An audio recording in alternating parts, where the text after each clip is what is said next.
कुछ ऐसे चमचे भारत में बैठे हुए जिन पे बिल्कुल भी फर्क नहीं पड़ता अगर भारतीय मैन्युफैक्चरर्स बर्बाद हो जाएं और भारत में मेक इन इंडिया का सूरज डूब जाए।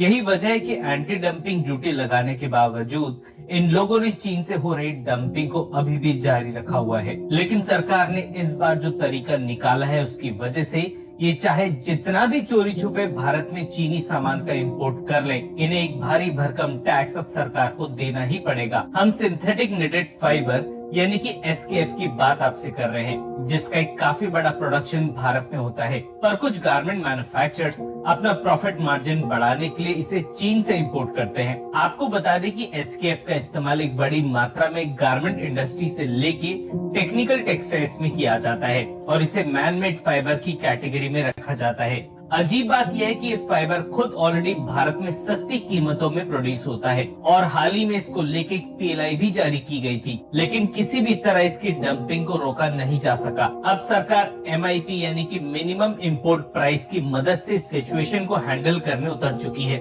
बेसिकली अब चाहे कितनी भी कीमत का फाइबर कोई भी भारत में इंपोर्ट करेगा, उसे $3.5 प्रति किलो के हिसाब से भारतीय सरकार को टैक्स देना ही पड़ेगा। इससे कम कीमत के फाइबर को देश में घुसने की परमिशन नहीं दी जाएगी और कम से कम $3.5 प्रति किलोग्राम की कीमत का इम्पोर्टेड फाइबर ही भारतीय बाजार में बेचा जा सकेगा। और हाँ, यहाँ सिंथेटिक फाइबर के 5 अलग अलग टाइप्स को एमआईपी में इंक्लूड किया गया है और ये एमआईपी का रूल सितंबर 2024 तक रहने वाला है। भारत के फैब्रिक मैन्युफैक्चरर्स ऑलरेडी पिछले कई महीनों से एमआईपी को लागू करने की बात सरकार से कर रहे थे और फाइनली अब जाके इस पे मुहर लगी है। भारत ऑलरेडी $6.5 बिलियन का मैन मेड फाइबर हर साल एक्सपोर्ट करता है और 2030 तक इसके बढ़कर $11.5 बिलियन तक होने का अनुमान लगाया गया है। लेकिन ये तभी हो पाएगा जब कुछ गारमेंट मैन्युफैक्चरर्स देश को ही चूना लगाना बंद करेंगे। खैर, ऐसे लोग बाज नहीं आने वाले, इसलिए इन्हें इन्हीं के तरीके से सरकार अब सबक सिखाने का मन बना चुकी है। एमआईपी की वजह से भारतीय मैन्युफैक्चरर्स को एक काफी बड़ी राहत मिली है,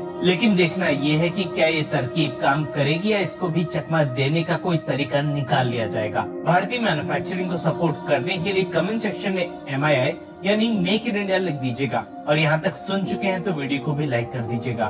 धन्यवाद। जय